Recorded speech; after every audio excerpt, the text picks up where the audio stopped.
خدا نے دی ہے روزی، خدا نے دی ہے، کھلاتے ہیں مصطفیٰ،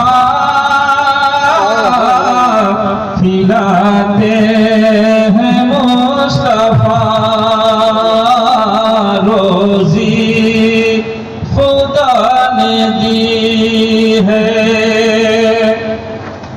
کہ روزی خدا نے دی ہے، کھلاتے ہیں مصطفیٰ، روزی خدا نے دی ہے، کھلاتے ہیں مصطفیٰ،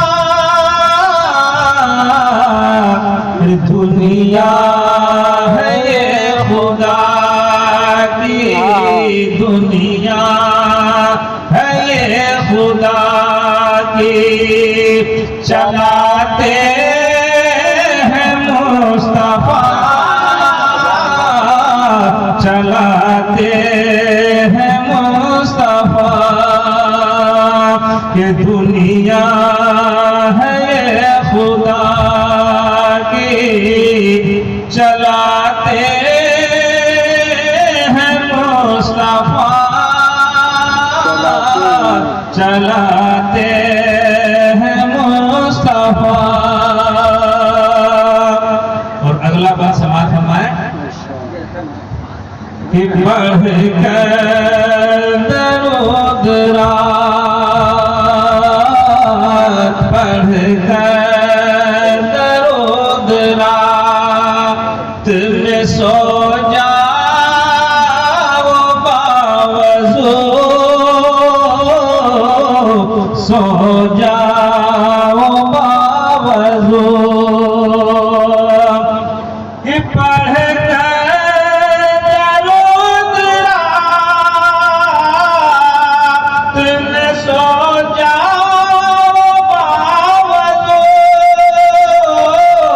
پڑھ کر درود رات میں سو جاؤ باوضو، میں نے سنا ہے خواب، میں نے سنا ہے خواب میں آتے ہیں مصطفیٰ،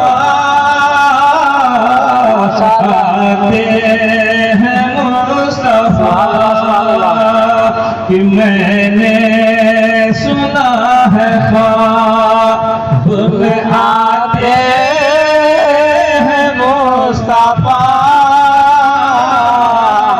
آتے ہیں مصطفیٰ۔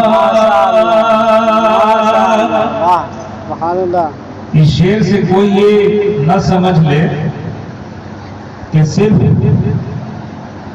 رات میں باوضو سو جائیے، درود پڑھ کر کے رسول کائنات صلی اللہ علیہ وسلم خواب میں تشریف لائیں گے، بقیہ کچھ کرنے کی ضرورت نہیں ہے، نماز پڑھنے کی،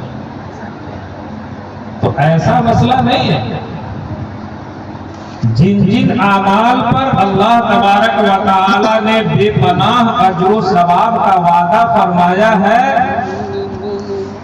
ان اعمال کو ادا کرنے سے پہلے نمازوں کی پابندی ضروری ہے۔ جو فرائض اللہ تبارک و تعالی نے آپ کے اوپر عائد کیے ہیں، ان فرائض کی ادائیگی ضروری ہے۔ ان فرائض کی ادائیگی کے بعد جب اگر آپ یہ اعمال کرتے ہیں تب آپ کو اس کا اجر اور صلہ ملے گا۔ لیکن کوئی بندہ سوچے کہ نہیں یہ بہت بڑا اچھا نسخہ ہے، بس باوضو ہو کر کے رات میں اللہ کے رسول پر درود پڑھ کر کے سو جائیے، آقا کائنات تو آئیں گے، ایسا نہیں ہے۔ پہلے اپنے اعمال کو، اپنے قلب کو سدھارنا ہوگا، تب ہی رسول کائنات صلی اللہ علیہ وسلم کی زیارت ہوگی۔ شیر پیش خدمت ہے، سماعت فرمائیں۔ عنایت ہو، ارشاد ہو۔ پڑھ کر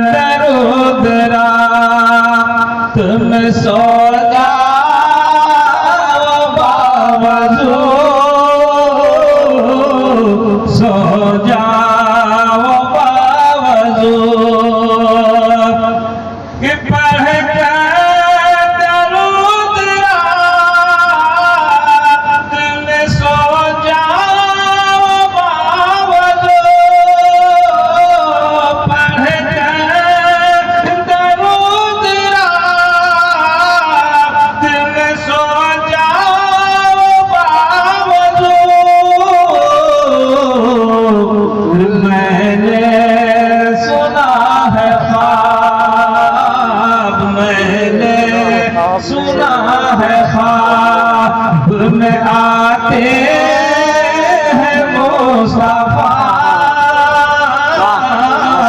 آتے ہیں مصطفیٰ اور کتنے امیر ہو کتنے امیر ہو کہ بھی طیبہ نہ جا سکے طیبہ نہ جا سکے شعر دیکھیں کہ کتنے امیر ہو کہ بھی طیبہ نہ جا سکے کتنے امیر ہو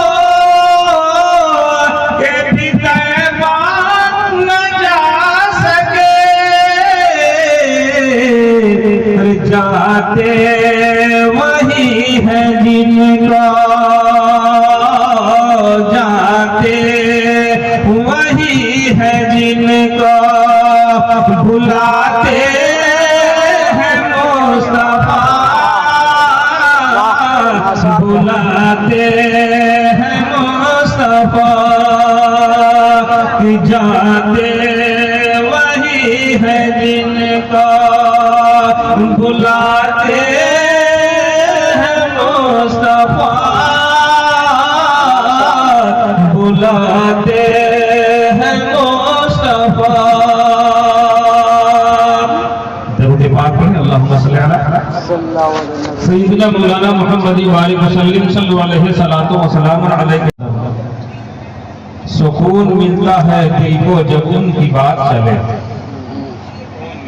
سکون ملتا ہے دل کو جب ان کی بات چلے تو پھر یہ سلسلہ دن رات کا حیات چلے تو پھر یہ سلسلہ دن رات کا حیات چلے اور نماز و روزہ جہاد و سفر ہو یا اخلاق نماز و روزہ جہاد و سفر ہو یا اخلاق کسی بھی رخ سے چلے مصطفیٰ کی بات چلے کسی بھی رخ سے چلے مصطفیٰ کی بات چلے اور سرور و کیف ہو غم ہو خوشی ہو کچھ بھی ہو سرور و کیف ہو غم ہو خوشی ہو کچھ بھی ہو چلے تو صرف حبیب خدا کی بات چلے چلے تو صرف حبیب خدا کی بات چلے اور شاعر کہتا ہے کہ صبا ستارے قمر آفتاب پانی کیا صبا ستارے قمر آفتاب پانی کیا قسم خدا کی وہ کہہ دیں تو کائنات چلے قسم خدا کی وہ کہہ دیں تو کائنات چلے اور مشاق کے لیے شاعر نے یہ شعر کہا ہے کہ شراب نوشی یقیناً حرام ہے لیکن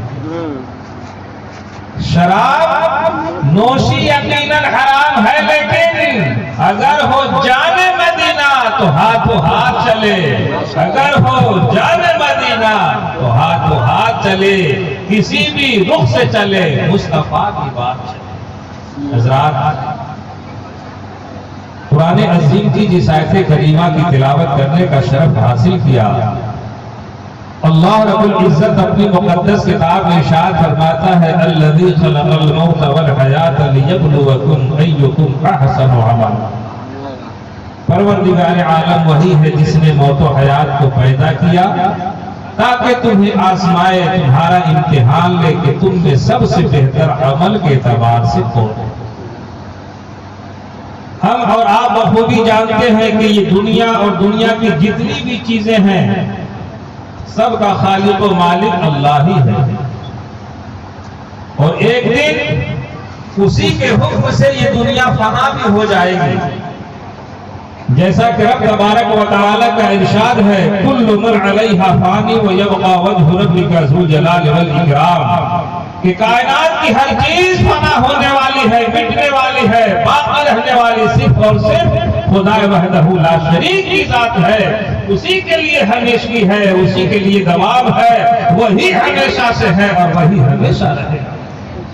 لیکن میرے محترم اس فانی دنیا میں ہمیں اور آپ کو غور کرنے کی ضرورت ہے، ہمیں فکر کرنے کی ضرورت ہے کہ جب دنیا کی ہر چیز فنا ہونے والی ہے، مٹنے والی ہے، تو پھر اللہ تبارک و تعالیٰ نے ہمیں کس لیے پیدا کیا ہے؟ ہماری تخلیق کا مقصد کیا ہے؟ ہم دنیا میں کیوں پیدا کیے گئے ہیں؟ تو رب تبارک و تعالیٰ قرآن کریم میں اعلان فرما رہا ہے وَمَا خَلَقْتُ الْجِنَّ وَالْإِنسَ إِلَّا لِيَعْبُدُونَ، میں نے جن اور انسان کو اپنی عبادت کے لیے پیدا کیا. ہماری اور آپ کی تخلیق اللہ کی عبادت کے لیے ہوئی ہے، رب کی بارگاہ میں سجدہ ریزی کے لیے ہوئی ہے، احکام مصطفیٰ پر عمل کرنے کے لیے ہوئی ہے، رسول کائنات صلی اللہ علیہ وسلم کی سیرت کو اپنانے کے لیے ہوئی ہے.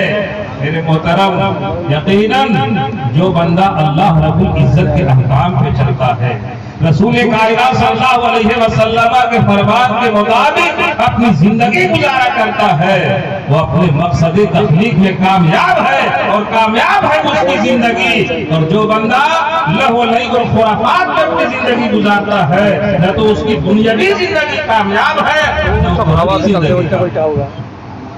اللہ کے مقدس رسول آقا کائنات مصطفیٰ جان رحمت صلی اللہ تعالی علیہ وسلم کی بارگاہ میں ایک شخص حاضر ہوئے. انہوں نے عرض کیا یا رسول اللہ، جس سماج و سوسائٹی میں ہم رہتے ہیں، جس ماحول میں ہم رہتے ہیں، ایک سے ایک لوگ ہیں. کوئی امیری کی زندگی گزار رہا ہے، کوئی فقیری کی زندگی گزار رہا ہے، کوئی ٹھاٹ باٹ کی زندگی گزار رہا ہے، کوئی مخلوق الحالی اور تنگ دستی کی زندگی گزار رہا ہے. لیکن یا رسول اللہ، ہم آپ سے جاننا چاہتے ہیں کہ ہماری سماج و سوسائٹی میں سب سے بہتر انسان کون ہے، اچھی زندگی کس کی ہے؟ اللہ کے رسول نبی کریم صلی اللہ علیہ وسلم نے فرمایا سنو، من طال عمرہ وحسن عملہ، تم میں سب سے بہتر انسان وہ ہے، کامیاب انسان وہ ہے، اچھی زندگی اس کی ہے جو لمبی حیات پائے اور بے شمار نیکیاں کرے. ماشاءاللہ، لمبی حیات پائے اور بے شمار نیکیاں کرے. پوچھنے والا پھر پوچھتا ہے یا رسول اللہ، آپ نے تو اچھے انسان اور اچھی زندگی کی پہچان بتا دی، لیکن میرے پیغمبر ہم آپ سے یہ بھی جاننا چاہیں گے کہ ہمارے سماج و سوسائٹی میں سب سے برا انسان کون ہے، بری زندگی کس کی ہے؟ تو آقا کائنات صلی اللہ علیہ وسلم نے فرمایا سنو، من طال عمرہ وساء عملہ، تم میں سب سے برا انسان وہ ہے، سب سے بری زندگی اس کی ہے جو لمبی حیات پائے اور بے شمار برائی جاتا ہے. پتا کیا چلا کہ لمبی زندگی پا لینا کوئی کمال کی بات نہیں ہے، 100 سال اور 80 سال کی زندگی پا لینا کوئی فخر کی بات نہیں ہے. ارے کمال کی بات تو یہ ہے کہ اللہ رب العزت نے آپ کو جو چند روزہ زندگی عطا کی ہے، وہ چند روزہ زندگی اللہ اور اس کے رسول کی اطاعت و فرما برداری میں گزر جائے، اللہ کے فرمان کے مطابق بسر ہو جائے، آپ کی کامیاب زندگی ہے اور آپ کامیاب انسان ہیں. تو میرے محترم، ہمیں اور آپ کو غور کرنے کی ضرورت ہے کہ ہماری زندگی کتنی ہے اور ہمارے پاس اعمال صالحہ کتنے ہیں، ہم نے نیکیاں کتنی کی ہیں. رب کے حضور ہمیں حاضر ہونا ہے اور اپنے ہر عمل کا حساب دینا ہے.